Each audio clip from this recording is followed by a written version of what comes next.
Hi everyone, I chose to do Australia for my project, and I chose Australia because I thought it's really interesting, and I just kind of want to know why my sister's so obsessed with it. So just little history of Australia. So it's considered a continent, an island, and a country. Its indigenous culture in Australia is the oldest one that's still alive today. Um, the first people of Australia are called Aboriginals, and it's a very diverse culture. The Australia's wealth comes from farming and mining minerals. They usually dress in clothing like that of the Western culture. In the outback, they wear clothes that are weather resistant, so coats for the winter when it's raining, boots, hats.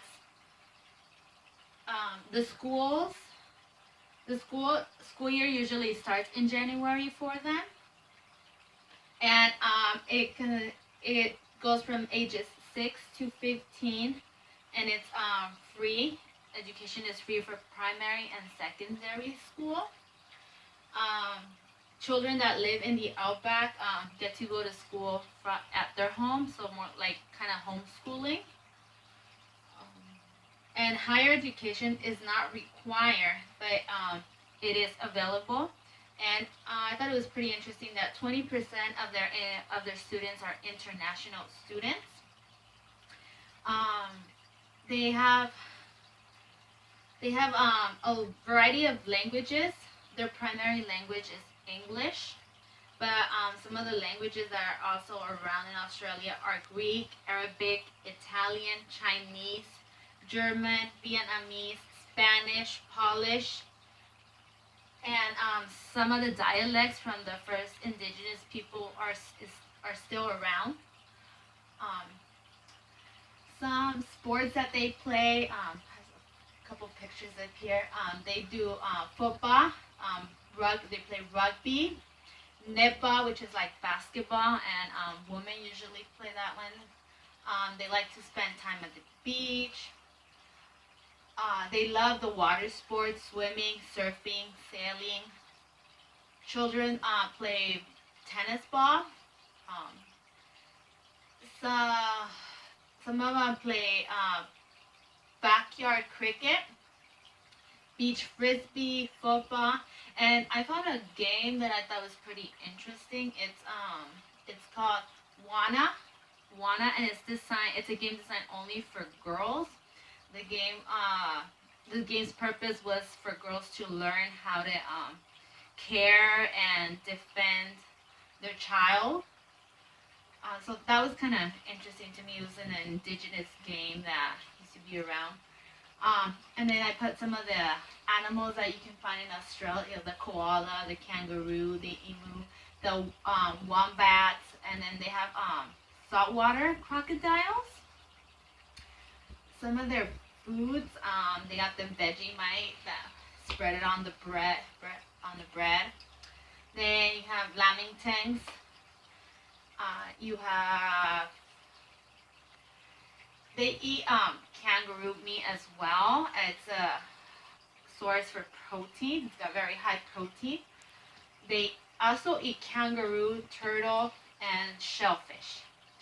They have meat pies, vegetables and fruits, seafood, bread, and they drink a lot of coffee, tea, and wine is very popular.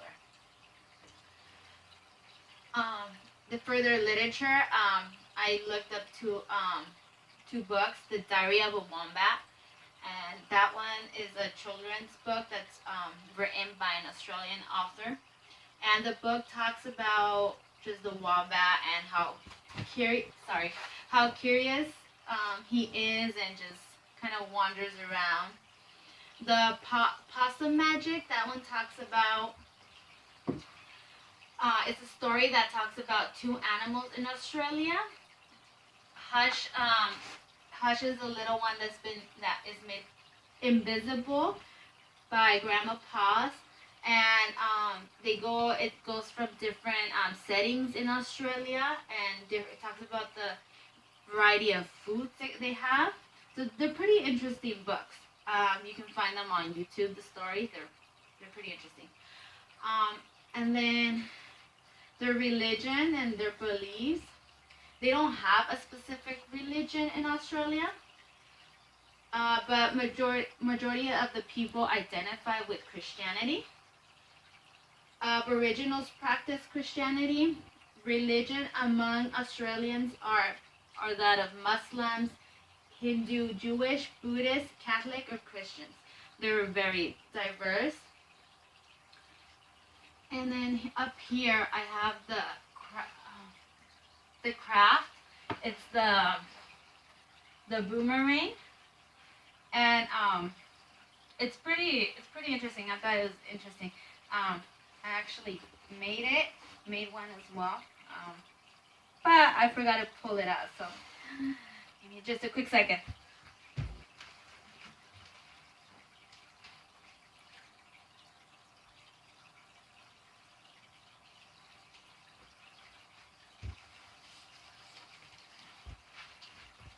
So I made mine, and kind of didn't come out as perfect as I would have wanted it to, but kind of tried. Just kind of hard cardboard, and then I have just the steps how you play with it. You just kind of throw it outside and in the air and wait for it to come back down, and then just throw it back. These are usually carved. They can be carved. They designed with different designs on them. And it's very interesting. I thought it was pretty cool. And then I put some pictures of different designs. And then some holidays in Australia are some of them are similar to ours. They have New Year's Day, which is also in January 1st. They have Australia Day, which is January 26th. And they have Good Friday and Easter Monday, March or April varies. And then they have Anzac Day on April 25th, and that's a very important day for them in Australia. They have the Queen's birthday in early June. They have Christmas Day in December 25th, and they have Boxing Day December 26th. So I read that some people use the Boxing Day as an extra extension to celebrate Christmas. And then what I thought was really interesting was that Christmas Day, some people choose to celebrate it in July, when it tends to be colder. They just want to have the hot meals and the hot chocolate and all that good stuff. And I actually tried the lemon things. I actually made some. It was a pretty fun process, and I have a few of them right here. They didn't come out so perfect like the ones in the picture, but they're pretty good. Very sweet. And then I also have the recipe. You can find it online or some of the books I read had the recipe, so it's pretty interesting. And that's it for Australia. Hope you guys enjoyed it. Thank you for watching.